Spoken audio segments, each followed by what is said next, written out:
கடவுளே இந்த வீடியோ எங்க குடும்பத்துக்கு கண்ணில் மட்டும் பற்றக்கூடாது. இந்த தெரிஞ்சதுக்கப்புறம் நாங்கள் போயிட்டோம். நாங்கள் அங்கே போயிட்டுமே 1 மாதம் 30 நாள் வேலையே இல்லாமல் இருந்துச்சு. அதுக்கப்புறம் எங்கள் மாமா என்ன பண்ணாரு, நான் உங்களுக்கு தள்ளுவண்டி கடை வச்சு தரேன், நீங்கள் ரன் பண்ணுங்கன்னு சொல்லிட்டு தள்ளுவண்டி கடை ரெடி பண்ணிட்டாரு. அப்போ வந்து எனக்கு வந்து எங்கள் அக்கா வீட்டுக்கார் வந்து நான் செஞ்சாரு. இந்த உங்களுக்கு வந்து கிடைச்சிச்சு கௌசி, நீ இருக்க மாட்டேன். நான் இருக்க மாட்டேன்ட்டேன், தனியா இருக்க மாட்டேன்ட்டேன்.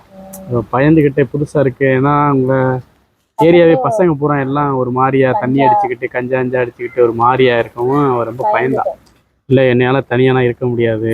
ஏன்னா இப்போ புதுசா தானே நம்ம வில்லேஜ்ல இருந்துட்டு புதுசா சென்னைக்கு போனோம்னா ஒருத்தனையும் பார்த்தா எல்லாம் தண்ணி வண்டியை தான் ஏரியாக்குள்ள திடுறாங்க. ஒரு மாதிரியா இது பண்ணிக்கிட்டே பேச்சு அது வந்து சண்டை.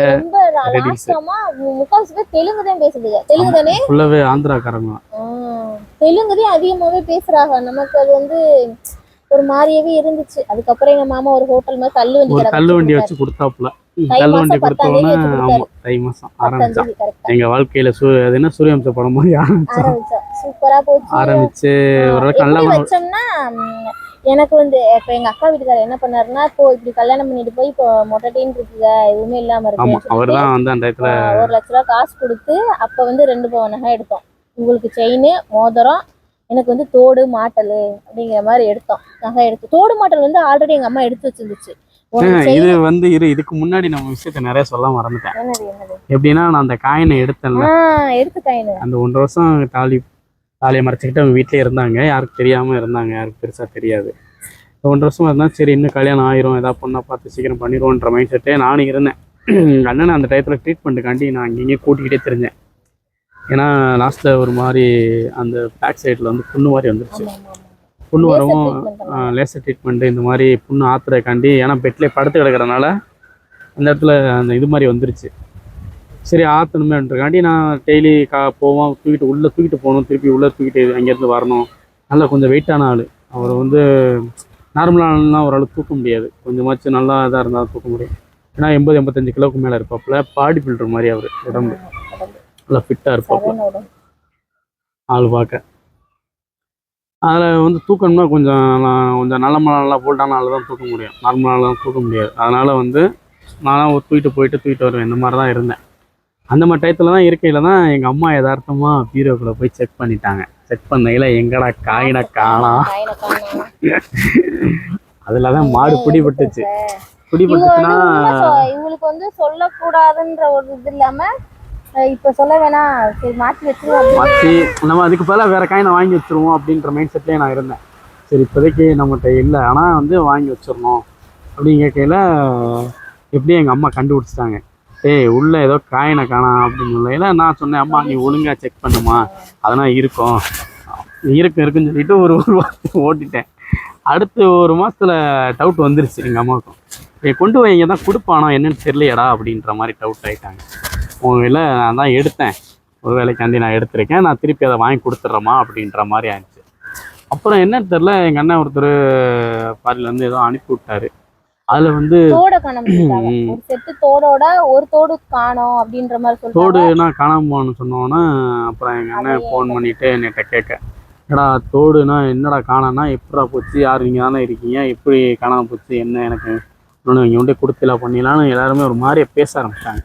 நம்ம எதுவுமே பண்ணலையே, பண்ணாத ஒன்றை செஞ்சோம்னு சொல்கிறாங்களே. காயினை நான் எடுத்தேன், அதுக்காண்டி நான் காயினை வச்சிடுறேன். ஆனால் காயினுக்கான ரீசன் நான் சொல்லவே இல்லை. காயினுக்கான ரீசன் சொல்லலை, அதை சொல்ல வேணாம் ஃப்ரெண்டுக்கு ஹெல்ப் பண்ணேன் அந்த மாதிரின்ட்டு விட்டுட்டேன். அது மாதிரி சொல்லிட்டு விட்டேன். அப்போ நீ என்கிட்ட சொல்லியிருக்கலாம்ல ஒரு வார்த்தை, ஒரு விஷயத்த பண்ணையில் ஏன் நீ சொல்லாமல் என்கிட்ட மறைச்ச பண்ணேன்னா அவர் என்னை திட்ட ஆரம்பிச்சிட்டார். திட்ட ஆரம்பிக்கும்ல அந்த டயத்தில் எடுத்த முடிவு தான் இந்த சென்னைக்கு கிளம்புவோம், நமக்குன்னு இனிமே போவோம். எனக்கு எங்க அம்மா தோடு மாட்டல் வாங்கி கொடுத்துருந்துச்சு. அந்த வாங்கி ஆனால் வச்சுட்டு தான் வந்தேன். அந்த மாட்டை போய் அடகு வச்சுட்டு ஒரு 916லயே ஒரு காயின் போய் வாங்கி கொண்டு போய் கொடுத்துட்டாச்சு. அடுத்த வாரமே கிளம்பிட்டோம். அடுத்த வாரம் நான் கிளம்பிட்டேன், கொடுத்துட்டு அடுத்த வாரமே நான் கிளம்பிட்டோம். அங்கே போய் ஹோட்டல் வச்சோமா. அதுக்கப்புறம் ஹோட்டல் வச்சு கல்யாணம் தெரியாது எங்கள் அண்ணன். நாங்கள் எப்பயும் போல் நான் சென்னையில் வேலை வைக்கிறேன் அப்படின்ட்டு எல்லாருக்குமே தெரியும். ஏன்னா நாங்களும் ஹோட்டலில் அப்போ தான் ஆரம்பிக்கிறோம். அப்போ அந்த டயத்தில் என்ன பண்ணாங்க, எங்கள் அண்ணனுக்கு திருப்பி பொண்ணு பார்த்துக்கிட்டே இருக்காங்க, ஒன்றும் அமைய மாட்டேங்குது. திருப்பி வீடுனப்பா இங்கே இல்லை நான் சொல்ல வரேன். ஆமாம் பால் காய்ச்சி கூட வந்திருந்தோம், திருப்பி நான் வந்திருந்தேன். அல்காட்சிக்கு வந்துட்டு நான் அதோட போயிட்டேன். எங்கள் அண்ணனுக்கு திருப்பி கல்யாணம் என்ன திருப்பி ஒரு சாதத்தை பார்ப்போன்னு சொல்லிட்டு எங்கள் மச்சான் என்ன பண்ணாரு, எடுத்துகிட்டு போயில எங்கள் அக்கா வீட்டுக்காரு என் சாதத்தையும் எடுத்துகிட்டு போயிட்டாப்புல. கல்யாணம் ஆயிடுச்சுன்னு சொல்லிட்டாங்க. அப்போ போன இடத்துல என்ன ஆச்சு, அந்த சோசியக்காரு போய் உள்ள உண்மையை உடச்சு விட்டுருச்சு. கல்யாணம் ஆயிடுச்சு, அந்த குழந்தை இருக்குன்ட்டு ஒரு குட்டை போட்டு விட்டாப்புல. ஆனால் குழந்தை அந்த டயத்துலாம் இல்லை. நான் வந்து அந்த டயத்தில் ரொம்ப இதாகவே இருந்தேன். எனக்கு மேரேஜ் ஆகட்டும் அதுக்கப்புறம் பார்த்துக்கலாம் அப்படின்ற மாதிரியே நான் இருந்தேன். பார்த்தா இவர் அந்த சோசியக்காரு வேற இந்த மாதிரி சொல்லவும் எல்லாரும் வீட்டில் எல்லாரும் கன்ஃபார்ம் ஆயிட்டாங்க, அவன் பண்ணிட்டான்டா, கல்யாணம் பண்ணிட்டேன், செட்டில் ஆயிட்டேன் அப்படின்னு. நானும் ஊருக்குள்ள காணோம், என்னையும் காணோம். இவன் ஊருக்குள்ள காணோம். இவளை வந்து நான் என்ன ஏன்னா இவங்க சித்தி சித்தப்பானா வந்து எல்லாரும் மாமா எல்லாரும் கேட்க ஆரம்பிச்சிட்டாங்க, எங்கே காணா கவுஸ் அப்படின்னா. அவங்க கோயம்புத்தூர்ல ஏதோ மில்லிவெளியில் பார்க்குறேன்னு சொல்லி இப்படி ஓட்டேன். லாஸ்ட்டில் பார்த்தா தெரிய ஆரம்பிச்சிருச்சு கொஞ்சம் கொஞ்சமாக. அப்புறம் அதுக்கப்புறம் எல்லாருமே அவாய்ட் பண்ண ஆரம்பிச்சிட்டாங்க சொந்தத்தில். நாங்களும் இட்லி கடையை போட்டு ஓரளவுக்கு நல்லா ரன்னிங் ஆச்சு, நல்லா சூப்பராக போச்சுங்க. அதெல்லாம் என்ன வரலாம். ஆனால் சப்போர்ட்டுக்கு ஆள் எங்களால் அந்த டயத்தில் தூங்கி எந்திரிக்க முடியல. கடையை 10 மணிக்கு மூடுற மாவட்டம். சாயங்காலம் ஒரு 4 மணிக்கு போயிடுவோம். சாயங்காலத்துலேருந்தே பார்ப்போம். சாயங்காலம் ஒரு 4 மணிக்கு போகிறோம்னா கிட்டத்தட்ட நைட்டு முடியறதுக்கு எப்படி 11:30க்கு மேலே ஆயிரும். அந்த பாத்திரத்துக்கு அள்ளி போட்டுட்டு அப்போ வந்து நம்ம ஆள் வைக்கல, என்ன அந்த பாத்திரத்துக்கு ஒரே ஆளா அப்பதான் ஸ்டார்ட் பண்ணோம். அப்போதைக்கு நம்ம கொஞ்சம் நம்மளே இறங்கி வேலை செய்வோம் அப்படின்னு இருந்தது. ஸ்டார்ட் பண்ணி இது பாத்திரத்தை விலைக்கு முடிச்சுட்டு வீட்டுக்கு போறதுக்கு எப்படி 12:30க்கு மேல ஆயிரும். அங்கே போய் தூங்கிட்டு ரிட்டர்ன் வந்து 3 மணி 4 மணிக்கு எந்திரிக்கிற மாதிரி இருக்கும். தூக்கன்றதே 2 மணி நேரம் 3 மணி நேரங்கிறதே வந்து எங்களுக்கு ஆனா நல்லா போச்சு. கடை செம்ம ரன்னிங்ல போச்சு, சாப்பாடு நல்லா இருந்துச்சு. எல்லாமே கஸ்டமர் பக்கா வர ஆரம்பிச்சிட்டாங்க. நம்ம தேடி ஏன்னா நம்ம எதுவுமே சேர்க்காம இருக்கவும் இந்த இதுல என்னென்னமோ சேர்ப்பாங்க, இந்த டேஸ்டா கொடுத்தோம். நல்ல டேஸ்டா இல்லாதான் எதுவுமே சேர்க்காம நல்லா வீட்டில் செய்கிற மாதிரி நாங்கள் பண்ணி கொடுத்தோம். கொஞ்சமாக பண்ணாலும் கொஞ்சம் நல்லா பண்ணி கொடுத்தோம். இட்லி கூட நாங்கள் இருக்கிறதுல ரொம்ப கம்மியாக கொடுத்தோம். 5 ரூபாய்க்கு தான் கொடுத்தோம். அங்கே எல்லா இடத்துலையுமே 8 ரூபாய் 9 ரூபாய் இந்த மாதிரி தான் இருந்துச்சு. 7 ரூபா இருந்துச்சு. நம்ம கொடுத்தது வந்து 5 ரூபாய்க்கு தான் கொடுத்தோம். அதுக்கு மேலே எங்கள் மாமா அந்த ரேட்லாம் அது அடுத்த ரேட்டு அதிக ரேட் வைக்கவும் கூடாதுன்ட்டார் அவரு. சரி நமக்கு கட்டுப்படி ஆனாலும் சரி ஆனாலும் நம்ம வைப்பண்ணும் போது எங்களுக்கு நல்லா தான் கட்டுப்படி ஆச்சு, நல்லா வந்துச்சு, நல்லா இது பண்ணோம். அதுக்கப்புறம் என்ன ஆயிடுச்சுன்னா நாங்கள் இருந்த அந்த வீட்டுக்கார பையன் வந்து பக்கத்துல ஒரு ரூம் இருந்துச்சு, அந்த வீட்டுக்கு வர ஜெயில இருந்து வந்தவன். எதுக்கு ஜெயிலுக்கு போன, அந்த கஞ்சா அடிச்சுட்டு இந்த மாதிரிட்டு ஜெயிலுக்கு போயிட்டு வந்தவன். எனக்கு கொஞ்சம் பயம் ஆயிடுச்சு. என்ன பண்ணிட்டேன்னா, நாங்கள் ஒரு பாத்ரூம் தான் இருந்துச்சு. நாங்கள் குளிக்கிற பாத்ரூம்லேயே அவனும் குளிச்சுட்டு துணியை எங்கள் துணிமணியே கலட்டி போடுறது இந்த மாதிரி பண்ணவும் எனக்கு பிடிக்கல. எனக்கு சுத்தமாக பிடிக்கல, எனக்கு அங்கே இருக்கவே பிடிக்கலன்னு சொல்லிட்டேன். அதோட நாங்கள் கடை ரன் பண்ணிக்கிட்டு இருக்கும்போதே ஒரு அண்ணன் வருவாங்க, ஆட்டோக்கார அண்ணன். அந்த அண்ணன் வீடு சொல்லவும் ஒரு வீடு பார்த்துட்டாரு. வீடு பார்க்க வாங்கன்னு சொல்லி கூப்பிடுறாங்க. சீட்டு வீடு, அதாவது ஹாஸ்பிட்டல் சீட்டு போட்ட வீடு, சரியான பெரிய வீடு. பக்கத்தில் வாழை மரம், முன்னாடி வந்து மாமரம், ஒரு மாமரம் இருக்கு, பாத்ரூம் தான் இருக்கு. நாங்கள் போகும்போது லைட்டாக மழை தூரவும் உள்ள போனால் அப்படியே குள்ளுன்னு இருக்கு, சரியான குள்ளுன்னு இருக்கு. சூப்பரா இருக்குப்பா வீடு, இந்த வீடை பிடிச்சே ஆகணும்னு சொல்லிட்டு வீடை பிடிச்சிட்டோம். அட்வான்ஸையும் கொடுத்துட்டு வந்துட்டு எல்லா பொருளையும் ஷிஃப்ட் பண்ணியாச்சு. அங்கேருந்து இந்த வீட்டுக்கு மாற்றினதுக்கப்புறம் என்னாச்சு, போக போக போக போக வெக்க, அந்த குளிர் போக போக சரியான வெக்க. நாங்கள் போய் ஒரு மாதம் கரெக்டாக 40 நாள் 42 நாள் இருந்தோம். அந்த 42 நாள்லையும் ஒரு நாள் கூட நாங்கள் வீட்டுக்குள்ளே தூங்குனதா இல்லவே இல்லை. வீட்டுக்குள்ளே தூங்கவே இல்லை. அந்த வீட்டுக்கு அட்வான்ஸ் கொடுத்துட்டு இங்கே வந்து நாங்கள் தூங்கும்போது நைட்டில் உங்களுக்கு கனவு வந்திருக்கு. என்ன கனவு சொல்லி வந்துச்சு நைட்டில்? கனவுதே அவர் வந்து அந்த வீட்டில் ஏதோ சாமி கும்பிட்டுருப்பாங்க, முனிய சாமியோ என்னமோ சாமி கும்பிட்டுருப்பாங்கள, முனிசாமி.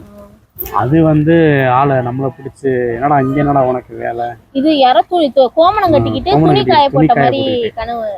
இந்த கனவுல வந்துட்டு நான் கேட்டேன், நாங்கள் வாடகைக்கு வந்திருக்கோம், நீங்கள் என்ன இங்கே என்ன பண்ணுறீங்க அப்படின்னு கேட்கல. என்னையும் அவர் வந்து கழுத்தை பிடிச்சிட்டாப்புல, இது என் வீடுடா, உனக்கு என்னடா இங்கே வேலை அப்படின்ற மாதிரி. அப்புறம் அதோட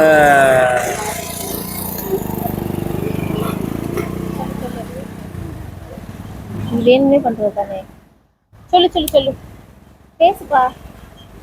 அப்போ அதோட எனக்கு கொஞ்சம் இதாக இருந்துச்சு, பயமா இருந்துச்சு. சரி இருந்தாலும் நம்ம அட்வான்ஸ் கொடுத்துட்டோம், கொஞ்ச நாள் இருந்துட்டு பாப்பா அப்படின்னு சொல்லிட்டு அந்த மாதிரி போயாச்சு. போனால் அதுக்கப்புறம் கொஞ்சம் கொஞ்சமாக வீட்டில் இருக்க முடியல, அது எங்களை இருக்க விடலை. வீட்டுக்குள்ளேயே எங்களை இருக்க போன அடுத்த நாளே முடியாம வந்துருச்சு. ஒரு நாள் கடையை திறக்க முடியல. ஒரு நாள் மழை பெஞ்சோன்னா வெறும் பூச்சியா கிளம்பி வந்துருச்சு. ஒரு மாதிரி புதப்புக்கு மண்ணுல இருந்து பூச்சியா கிளம்பிடுச்சு.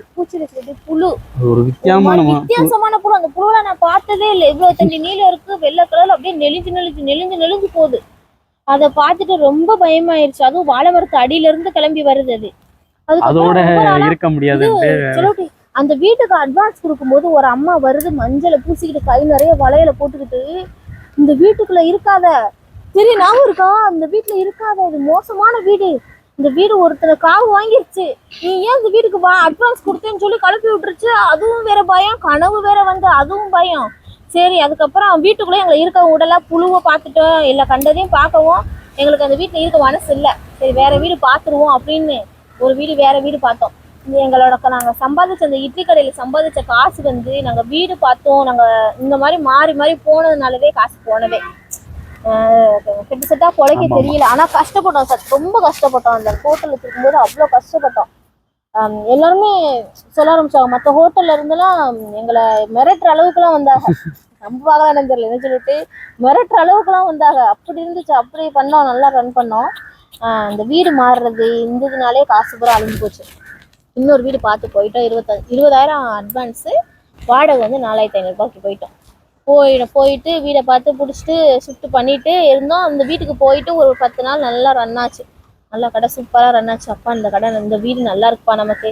என்ன தெரியல, அடுத்தடுத்து உடம்பு சரியில்லாம ஆயிடுச்சு எங்களுக்கு. ஆமா, எங்களுக்குள்ளேயே ஒரு மாதிரியா சண்டைகள் வேற வர ஆரம்பிச்சிருச்சு. சண்டைகள் வர ஆரம்பிச்சிச்சு. நான் கொஞ்சம் சீக்கிரமே எந்திரிச்சு போவேன். நான் ஒரு 4 மணிக்கு எந்திரிச்சு போவேன்னு வச்சுக்கோங்க. இவங்க கொஞ்சம் லேட்டா வருவாங்க. லேட்டா வந்து நான் வந்து சாம்பார்லாம் சட்னிலாம் வச்சு வச்சிருக்கேன். ஏன் கொஞ்சமா வச்சிருக்க, நீ அதுக்குள்ள தீர்ந்து போயிடு, நீ நிறைய வச்சானா உன் கைக்கு நிறைய வராதா அப்படிங்கிற மாதிரியே இந்த இட்லி சாம்பார்லயே சண்டை வந்துருச்சு எங்க 2 பேத்துக்கோ. சண்டை வரவும் சரி ஓகே நான் இனிமேல் நிறைய வைக்கிறேன். சில விட்டே உண்டனை கொஞ்சம் பருப்பு உண்டனை போட்டீங்கன்னா நிறைய வரப்போகுது, ஏன் அப்படி பண்றதுனால எப்படி வச்சேன் எனக்கு வந்து கைக்கு கம்மியாவே வருது, டக்குன்னு தீர்ந்து போயிடுது, என்ன செய்யறதுன்னே தெரியாத மாதிரி ஆயிடுச்சு. அதுக்கப்புறம் முடியாம விழுந்துட்டோம். இந்த வீட்டுல வந்து என்ன ஆயிடுச்சுன்னா அடுத்து வந்து ஃப்ரிட்ஜு கெட்டு போச்சு. புதுசா அப்பதான் வாங்கியிருந்தோம் ஃப்ரிட்ஜு கம்ப்ரெசர் போயிடுச்சு. அப்படித்தானே கம்ப்ரெசர் போயிடுச்சுன்னு சொல்லிட்டாங்க. போகவும் அதுக்கப்புறம் மாவு வந்து ரொம்ப சிரமமாயிடுச்சு. இந்த ஹோட்டல் ஆரம்பிக்கிறதுக்கு வந்து நகையை வச்சுதான் ஆரம்பிச்சோம். ஃப்ரிட்ஜ் வாங்கினதும் சரி, அதுக்கான பொருட்கள் வாங்கினதும் சரி. என்ன கொட்டாய் விடுற நீனா கொட்டாய் விட்டா அவங்க பார்க்கவே மாட்டாங்க, வாய் முடிச்சுட்டாங்க. அடுத்து என்னாச்சு, காத்துக்கு அந்த மாதிரி இருக்குடி. அந்த வீட்டுக்கு போயிட்டோமா, சரி அடுத்து வந்து முடிவு பண்ணிட்டோம். சரி வேணாம், நமக்கு ஹோட்டல் வேணாம், நம்மளால முடியல, நமக்கு ஹெல்ப்புக்கும் ஆள் இல்லை, யாரையும் எதிர்பார்க்க கூடாதுதான், நம்மளால பண்ண முடியல. மாவு அங்கிட்ட போறது வர்றது வைக்கிறது. அது இந்த வீடு முடிச்சது வந்து 4,500 ரூபா வாடகை, கடைக்கு ஒரு 3,000 சிலிண்டர் அப்படியே ரொம்ப போய்கிட்டே இருந்துச்சு. அடுத்தடுத்து போய் காசு கையில நிக்கவே இல்லாம இருக்கவும் வேணாம், அதுக்கு நம்ம ஒரு வேலையை பார்த்து நம்ம நிம்மதியாக கஞ்சி குடிச்சா போதுன்ற மாதிரி மைண்ட் செட்டுக்கு வந்து வேலை தேட ஆரம்பிச்சாச்சு. ஹோட்டலை வந்து இழுத்து மூடிட்டோம். ஓகேவா, இழுத்து மூடிட்டு வேலை தேட ஆரம்பிச்சா வேலையுமே கிடைக்கல. அதுக்கப்புறம் நான் செலவிட்டே நம்ம இங்கே இருக்க வேணாம் செலவிட்டே. அந்த வீட்டில் ஒரு சம்பவம் நடந்துச்சு. அந்த வீட்லேயும் பேய் சம்பவம் தான் நடந்துச்சு. என்ன பேய், அந்த வீட்டுக்குள்ள வந்து அந்த வீட்டில் இருந்த பக்கத்து வீட்டில் இறந்து போயிட்டாங்கன்னு சொல்லியிருக்காங்க. வெளியில உள்ள தூங்க முடியல, அங்கேயுமே வெளியே தான் படுத்து கிடந்தோம். அதெல்லாம் ரொம்ப கொடுமை. காத்தே அடிக்காது சுத்தமா. வெயில் பார்த்தா வெக்க காத்துதான் கீழே வரும், ஃபேன்ல இருந்து இறக்கி விடும். வெளியில படுத்துக்கும் போது என்னை வந்து யாரோ சுரண்டுறாங்க. நம்புவாள செடிகளும் யாரோ என்னை வந்து சுரண்டுறாங்க. சுரண்டி கவுசே, எங்க அம்மா கூப்பிட்ற மாதிரி, கவுசே என்னடி பண்றீங்க, வாடி அம்மா, இருமா வர, ஏமா என் உயிர் எடுக்க, ஏன்டி வெளியில படுத்துருக்க, வீட்டுக்குள்ள வாடி அப்படின்னு அந்த வீட்டுக்குள்ள கூப்பிடுது என்னைய. நான் ஐயோ நம்ம அம்மா அதே கொஞ்ச நேரம் ரியலைஸ் கழிச்சு எனக்கு ஒரு மாதிரி ஆகுது. நம்ம அம்மா அதே நம்மகிட்ட இல்லையே, நம்ம அம்மா ஊர்ல எல்லாம் இருக்கு, நம்மளை யார் கூப்பிட்டது அப்படின்னு பார்க்கும்போது யாரோ பக்கத்துல உட்காந்துருக்க மாதிரி இருந்துச்சு. எப்படி இருக்கும், ஆத்தாடி சரியான பயம். அதோட பயம் ஆயிடுச்சு. கிளம்பிடுவோம், நம்ம வேணாம், நமக்கு இந்த சென்னையே வேணாம், நமக்கு செட் ஆகலை. சென்னை வந்து எல்லாரையும் நல்லா வச்சிருக்குன்னு தான் பார்த்தோம், ஆனால் நம்ம லைஃப்ல வந்து இது செட் ஆகலை. வா நம்ம வேற ஒரு ஊருக்கு போவோம்னு சொல்லி நாங்கள் எங்கே போனோம் தெரியுமா, எனக்கு ரொம்ப பிடிச்ச ஊருக்கு போனோம், கேரளாவுக்கு போனோம். கேரளாவுக்கு போய் சூப்பரா போவோன்ற ஒரு பிளான் பண்ணிட்டோம். ஓகேவா, பிளான் பண்ணியாச்சு. வண்டினா கொண்டு போயிட்டாங்க. உங்களோட பைக்னா கொண்டாந்தாச்சு. அதெல்லாம் பெரிய சம்பவம். சென்ட்ரலுக்கு கொண்டு போய் இதோட பார்த்து முடிச்சிருவோமா? பார்த்து கேரளாக்கு போனதுக்கு அப்புறம் என்ன நடந்துச்சுன்னு பார்ட் 3ல பார்ப்போம். பார்ட் 3ல பார்ப்போம். ஓகே.